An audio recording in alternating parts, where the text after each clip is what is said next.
Hello, welcome to Friday's Granada Report. Good evening. Here's what's on the programme tonight.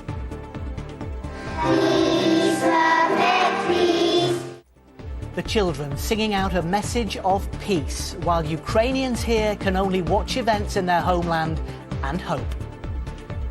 We definitely believe that Ukraine will win. How many civilians will be killed? That's the only question. That's the most horrifying. We'll be hearing from the photographer turned aid worker in Ukraine and about the potential impact of the war on our farming communities.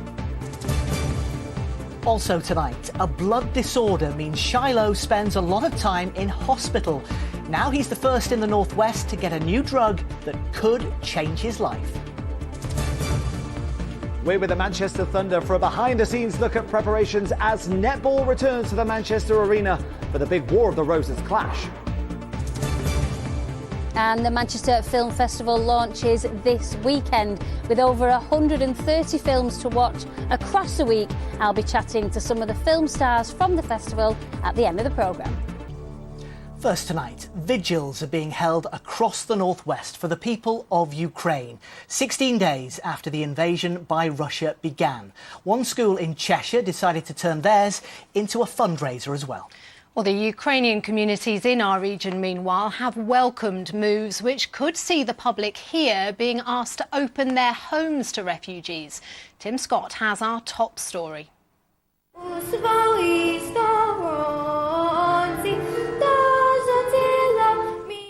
A special assembly at the Grange Junior School in Hertford today. The Ukrainian national anthem was sung as pupils and staff came together, dressed in blue and yellow, to raise funds for the Ukraine appeal. I think it was really nice that everybody was showing their support for Ukraine. I think today is really important because of the hardships that the Ukrainian people are going through, and I think we really need to support them as well as we can. The Russian offensive continues in Ukraine with fears for the city of Mariupol, where water and food have all but run out. People living there enduring freezing temperatures as they cower below ground.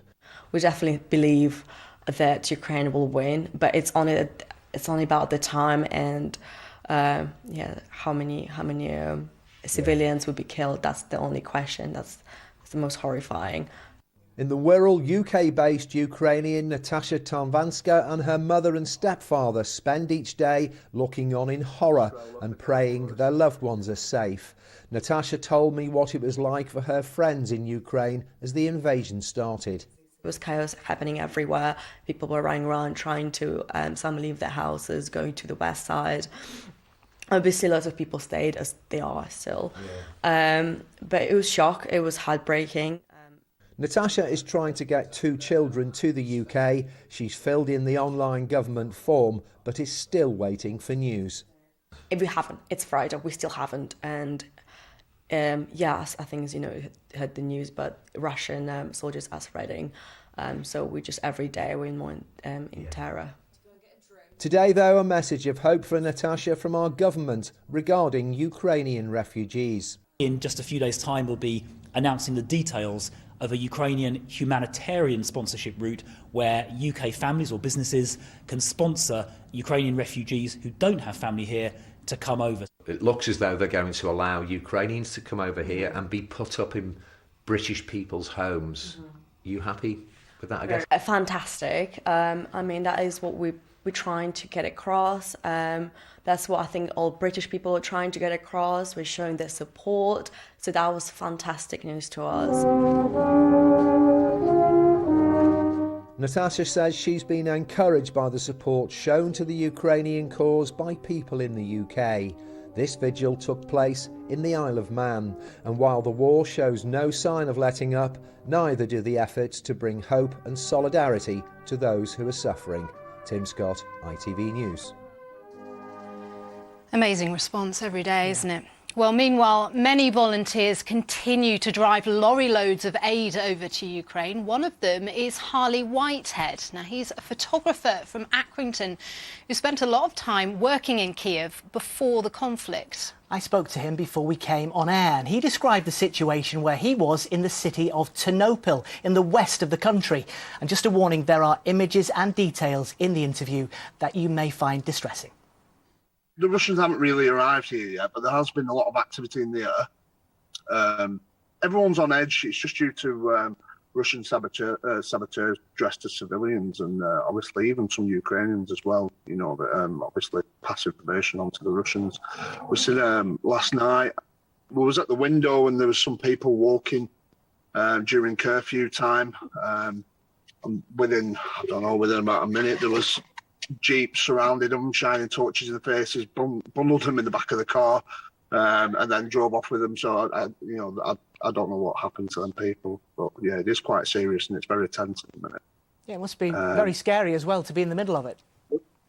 Yeah, of course, yeah, definitely. Where we stay here in Ternopil, we're staying in like a school which is now converted into like a transit centre for people from the east, so who are trying to flee Ukraine, and there's people coming in with like legs blown off. I mean, there was a guy who had his leg blown off the day before, and there's there were another guy who had massive injury to his arm, and he come in with his mum, and they don't have a wheelchair or anything. So I think his mum was like 82, and we had to carry her in on a chair, like a normal like student school chair really, and she was just screaming. I mean, obviously it's devastating for them. Clearly, anyone heading to Ukraine to help is taking an enormous risk, a huge amount of bravery, but you had no hesitation going back, did you? No, not at all, no.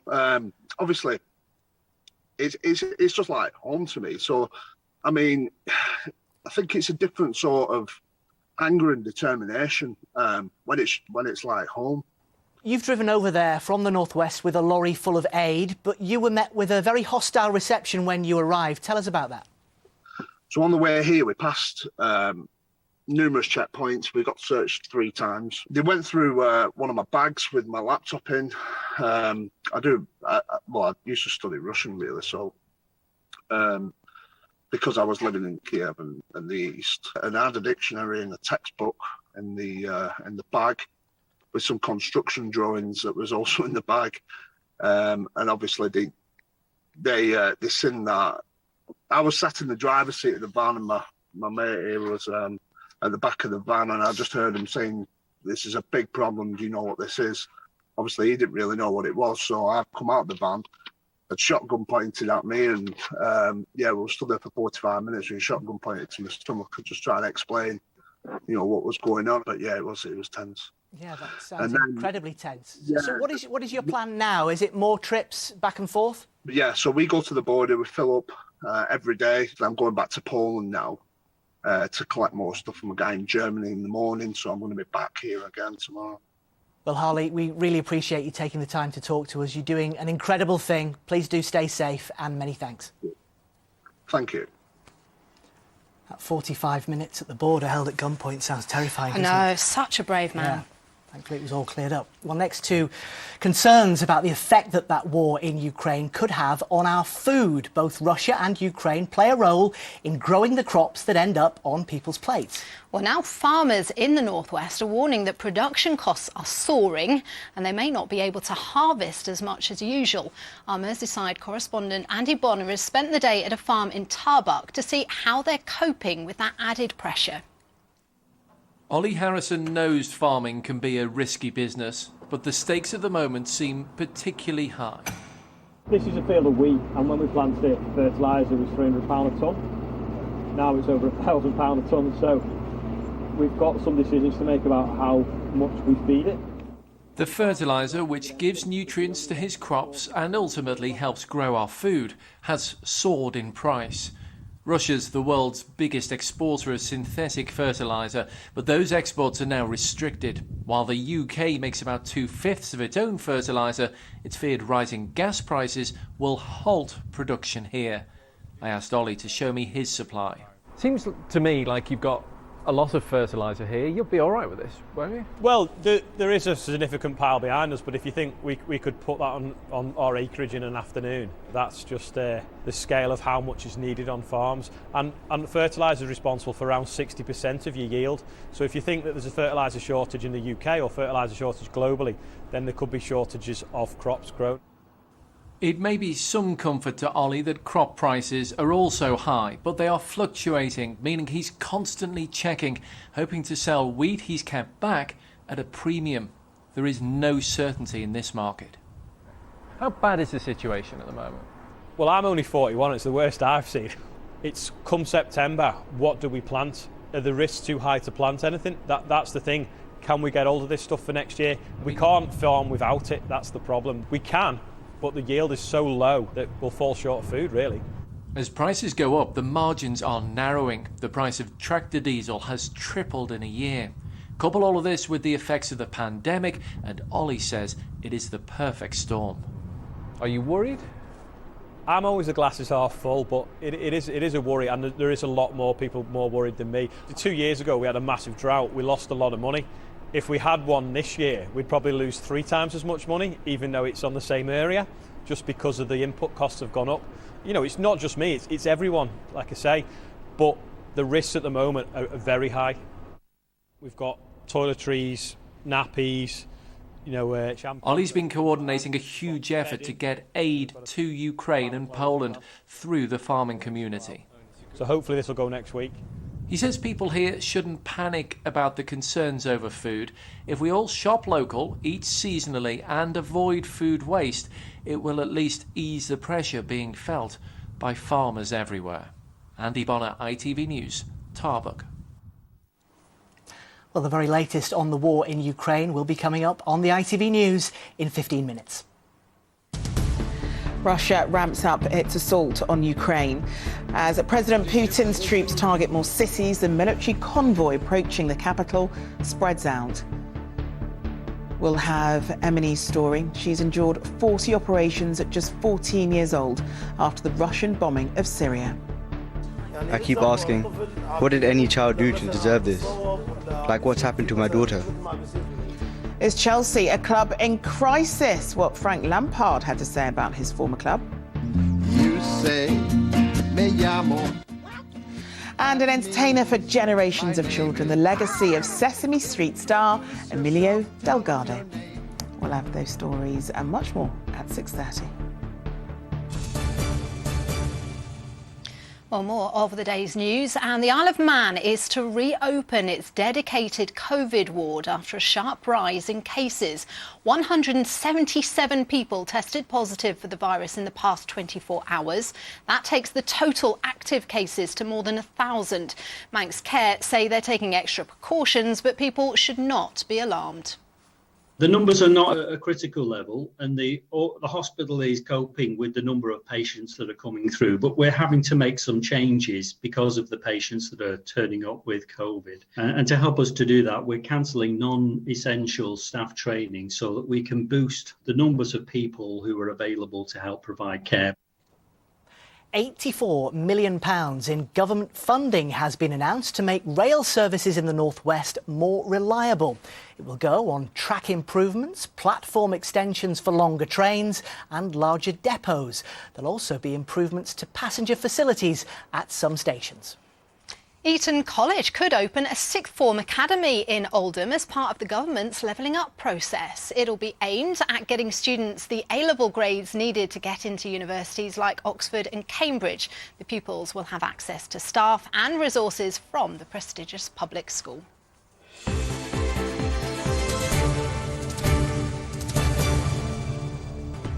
And we saw the lion's share of the sunshine first thing this morning before things tended to cloud up this afternoon with outbreaks of rain sweeping in from the southwest. But today has by no means been as dramatic as it was around this time 3 years ago when we had Storm Gareth 12th to the 13th of March 2019, creating some pretty impressive photographs, some big waves for the Irish Sea and the Isle of Man and our coastline. But today it's been a little calmer, although quite windy, but those turbines will be certainly creating a little bit more electricity as we head into the weekend, and I'll have your full forecast a little later on. Right, next, the rollout of a new drug that could see sickle cell patients live a life free from pain has started here in the northwest. Over the next 3 years, crizanlizumab will go out to 5,000 people all over the country. Shiloh Stevens is the first person in our region to get it, and Tasha Kashiri has been to meet him. A smile before receiving medicine that could change his life. 19-year-old Shiloh has sickle cell. The condition means that he spends a lot of time in hospital. It hurts a lot and it's frustrating. It's just been very challenging, you know, having to watch him in pain and the suffering, and it doesn't get any easier as he gets older. Sickle cell disease is an inherited blood disorder.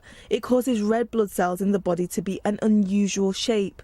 They have shorter lifespans compared to normal red blood cells, and they don't move as smoothly through blood vessels, blocking them, causing major problems. The condition mainly affects people of African and Caribbean descent. Shiloh is the first person in the northwest to trial a new drug called crizanlizumab. It's the first in 30 years to tackle sickle cell and could halve the amount of time he spends in hospital. I was a bit worried when I first started it, but I think that worry's gone now a little bit.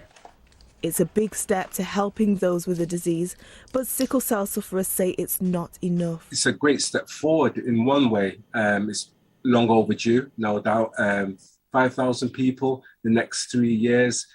Bit of a postcode lottery aspect, and you still got the caveat for your eligibility. However, still, I would still agree that it's still a marked improvement from where we were a number of years ago. We really need to keep this in perspective. Crizanlizumab, great, it's great news, but black people really do need to donate blood. Sickle cell sufferers need a lot of blood for the blood exchange programme, and every time you donate, you can save up to 3 lives. For Shiloh and his dad, the medicine gives him a chance at a new life. I wouldn't always have to go to hospital, and I wouldn't have to miss a lot of stuff like college and stuff like that. I just hope it means for all sickle cell sufferers a much better life and certainly less pain. Tasha Kashiri, ITV News, Burnage. And you can find more on Shiloh's story by going to our website, itv.com/Granada. Well, time for sport now, and more Premier League managers react to that big news at Chelsea, Chris. Yeah, it's a story that shocked the whole sport. Liverpool manager Jurgen Klopp says the UK government did the right thing by sanctioning Chelsea owner Roman Abramovich. The Russian billionaire's attempt to sell the club has been halted after his assets were frozen because of his links with Vladimir Putin. Chelsea are also banned from buying or selling players, selling merchandise or match tickets. One man is really responsible for that, and it's Vladimir Putin in the first place. And I don't know about Roman Abramovich's role in all these kind of things, but over the years you could guess that maybe he's pretty close. And then I think what the British government did is right. Well, Frank Lampard enjoyed great success as an Abramovich player, but he wouldn't be drawn on his old boss at his press conference today, saying Everton was his priority. The alternative topic wasn't much more appealing. After a 5-0 mauling by Spurs this week, Everton are just a point above the relegation zone, with Lampard believed to have held a crisis meeting with his players. This idea of a crisis talks or crisis meeting, I had them in seasons as a player where we went on to win the Champions League, for example. Sometimes I find it a bit hard to take the constant negativity that kicks in instantly when something goes wrong here, because I don't feel that. I feel that this is football, it happens, we have to correct it, and the only way to correct it is by training well and showing resilience.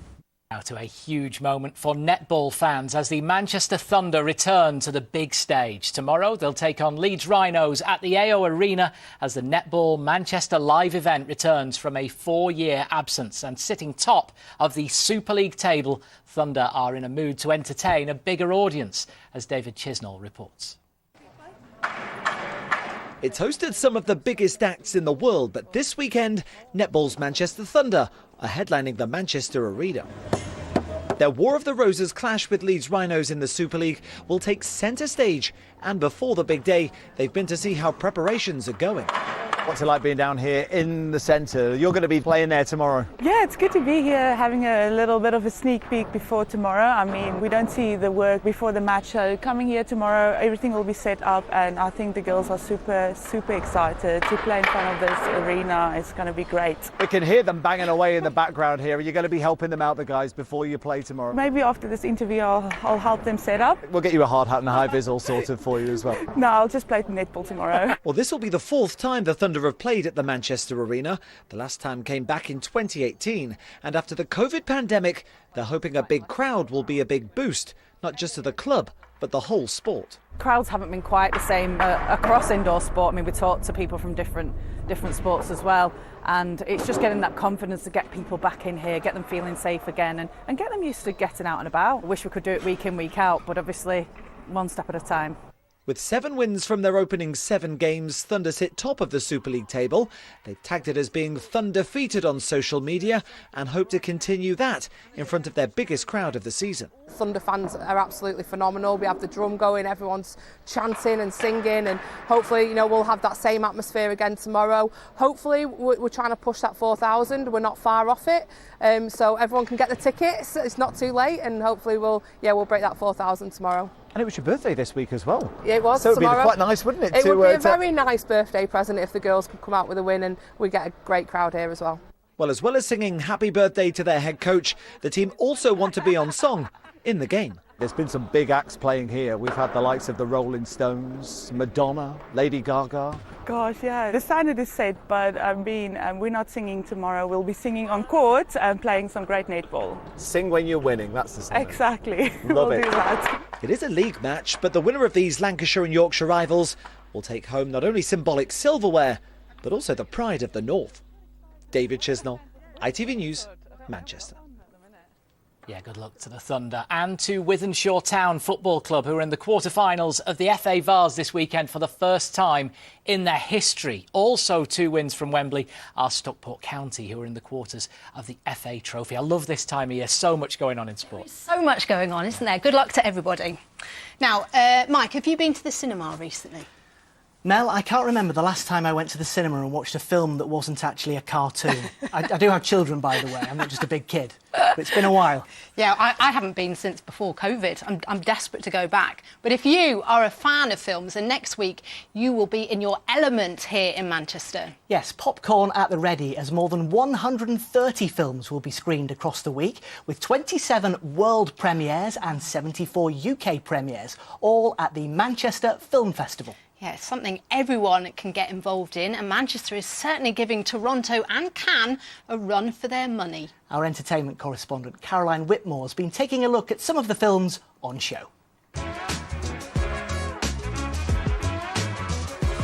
Last year, the Manchester Film Festival was forced online, and tomorrow it launches here at the Odeon Great Northern in Manchester. Is it great for you to be back?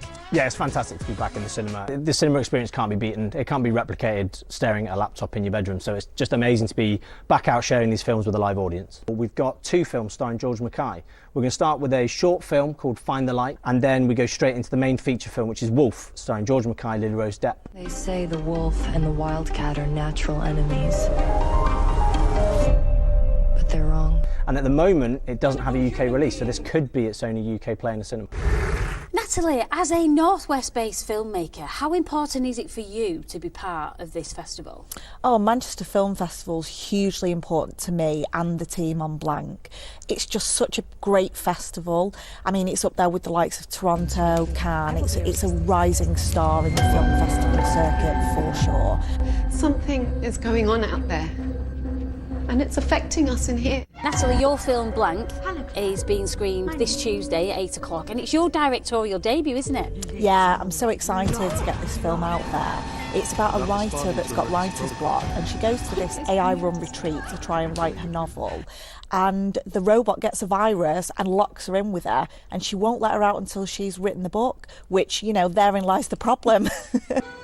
And I like your fancy talk. Both in the Rodans. Tell us a little bit about the film. It's set in the Outer Hebrides on the Isle of Lewis, just at the cusp of World War I, They have a road dance, and that evening something happens to her, which means once the men leave to go to war, she's left alone to deal with the event that happened on the night of the road dance. Is it true you're going to be part of the Lord of the Rings series? I am. That will be coming out in September, which is also very exciting. Very different kind of project though. Very different to the road dance. We've seen yourself, Hermione, in like big Hollywood blockbusters, obviously Mission Impossible and Star Wars. Did he get his lines right? Because at the beginning of Mission Impossible Rogue Nation, it is literally just the two of you, isn't it? Well, I was worrying about getting my lines right, to be honest. I still look back at it and go, wow. Over 130 films across the week. We've got world premieres, UK premieres. So it's a great excuse to go and buy a ticket. They're only £5 each. And anyone's invited to come along. There will certainly be a lot of popcorn consumed. Well, I'm guessing we might not have quite the same weather as they do in Cannes, but we live in hope, don't we? Here's Kerry with all the details. Now that is brew weather. And only boiling what she needs. United Utilities sponsors ITV Granada weather. Big up you, sis. Hello, very good evening to you. It's not looking all bad as we head into the weekend. Certainly today we started off with some brighter breaks, but clouding it with some outbreaks of rain and already quite blustery. But winds are the focus this weekend, particularly tomorrow night into Sunday. Drying up though tomorrow, so there'll be some brightness for the afternoon and there will be some sunshine on Sunday, but still with a mix of showers in there too and quite blustery conditions. So Saturday is the best day in terms of drier conditions. Well, the area of low pressure will give us those strong winds as we head into Sunday, and then the ice bars do open out for Monday and Tuesday. So drier and brighter and actually milder before this weather front tries to approach for midweek. So during the course of this evening and overnight tonight, it's largely cloudy and quite showery. Some of those showers could be heavy over higher ground. And although it starts off quite windy, the winds will tend to ease as we head towards dawn, and we're frost-free. Similar temperatures to last night, 7 or 8 Celsius. Lovely variation of greys on David Billinger's photo. Thanks, David. 6:34 and 6:09 are your sun times into the weekend. So still quite showery first thing. If you're up nice and early tomorrow, still could be a few pokey showers around first thing, but that southerly breeze pushes them away north and eastwards, and then there'll be a mixture of well scattered showers, drier and brighter conditions with average temperatures or just above. But by the end of daylight hours, the winds will start to gather strength, strong to gale force for the Irish Sea and the Isle of Man as we head into Sunday. But for us weather-wise, a mixture of sunny spells and scattered showers. And not too bad Monday and Tuesday. Have a lovely weekend. United Utilities sponsors ITV Granada weather. 2 sugars, please. Oh, lovely. Well, that is just about it from us, but on Monday's programme, we'll be catching up with a sporting legend. Former UFC world champion and the pride of Clitheroe, Michael Bisping, will join us ahead of the premiere of a new movie about his life. And what a life, Mel. He's big friends with movie stars. Vin Diesel and Mickey Rourke. We'll also hear from them on Monday as well. But for now, thank you very much for watching. Have a great weekend. Bye-bye. Goodbye.